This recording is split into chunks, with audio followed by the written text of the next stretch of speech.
U.S. Treasury Secretary Janet Yellen heads to Detroit today to promote the Biden administration's economic agenda and fight against climate change. This comes as President Biden signed the Inflation Reduction Act into law last month, and it includes measures to cut carbon emissions that are contributing to the climate crisis. So for more analysis, we want to bring in Aaron Weinman. He is a finance correspondent at Insider and the author of the outlet's newsletter, 10 Things on Wall Street.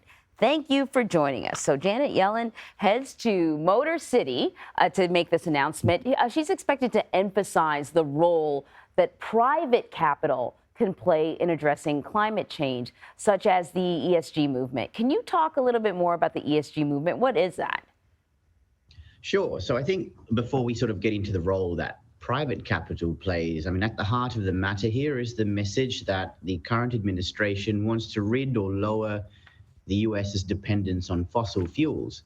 And the fact that Secretary Yellen is making this speech from Detroit is quite powerful, actually. It's the city, as you mentioned, it's the Motor City. It's home to the country's automotive industry. It's also a city where oil and gas companies have long held sway over vehicle manufacturers. So, and just dovetailing that with your point about the private capital, looking at her prepared remarks, believe she's going to say that by mobilizing private capital, clean energy tax credits implemented by the Treasury will propel the economy and workers to basically getting this industry to a leadership position in one of the sort of fastest growing markets and technologies in the world. So I think that's what is at the heart of the matter here. But there's also politics as play as well, right? I think that's fair to say, especially when you keep in mind that the speech is coming in the build up to the midterms.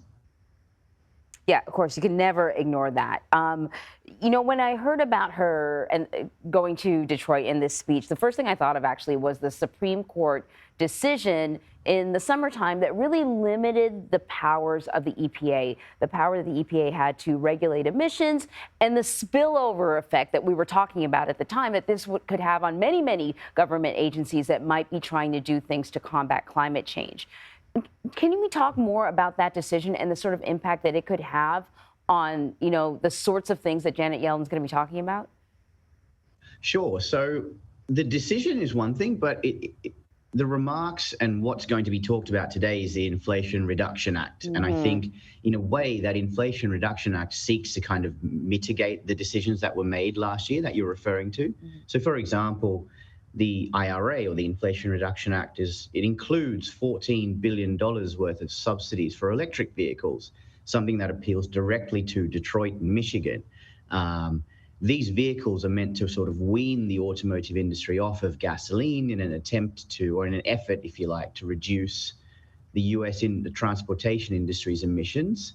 And that's, as you know, contributing to a rise in global temperatures. So while I don't think it completely rules out what was discussed last year and what you mentioned, it is a plan to represent a really large investment, not in just fighting climate change, but also in supporting an industry that is crucial or pivotal, if you like, to not just the U.S. economy, but particularly Detroit's. And, it's no surprise that there's going to be pushback, particularly when it comes when we're talking about states that depend heavily on the revenue generated from fossil fuels. West Virginia is pushing back. Texas is pushing back. They have been mobilizing to block ESG practices. Can we talk about what they're doing? And I guess the why is pretty obvious, but this is a trend that's happening. So, they could work with the trend or work against it.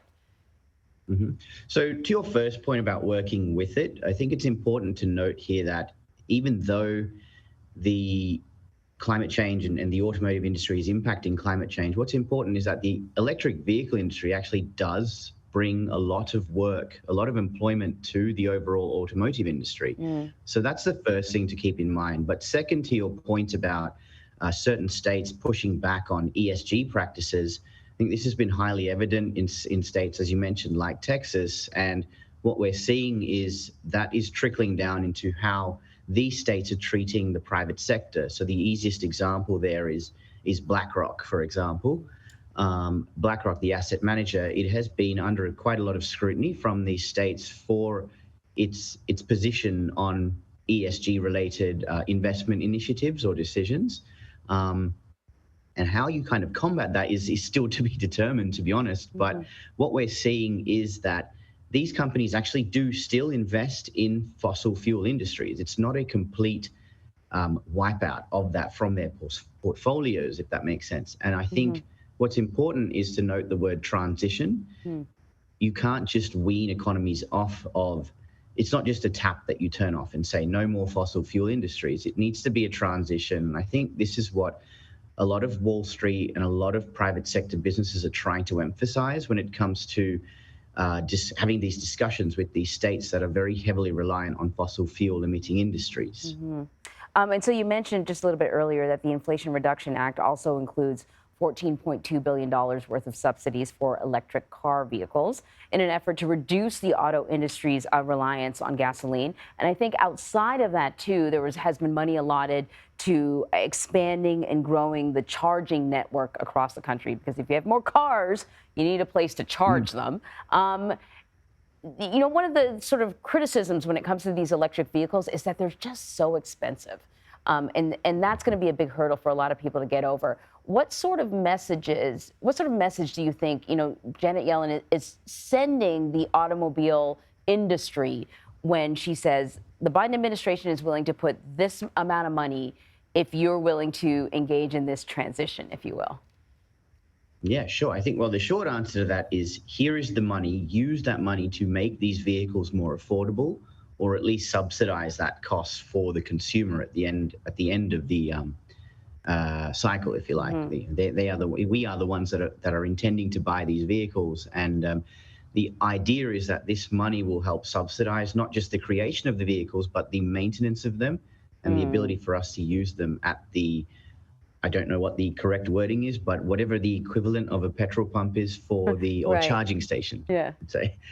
I think that's the short answer, but I do think that there's going to be a lot of pushback because these are indeed expensive vehicles. Yeah. But in saying that, there are lower cost options. You're seeing companies like Ford, for example, make electric vehicles now and push them out. And the hope is that these become much more affordable options. And my hope, at least, is that much of this money that will come from the government or through this act, the Inflation Reduction Act, will help make the costs, I guess, more bearable, if you like, or more palatable for the consumer. Yeah. And see more of these cars on the road. Yeah.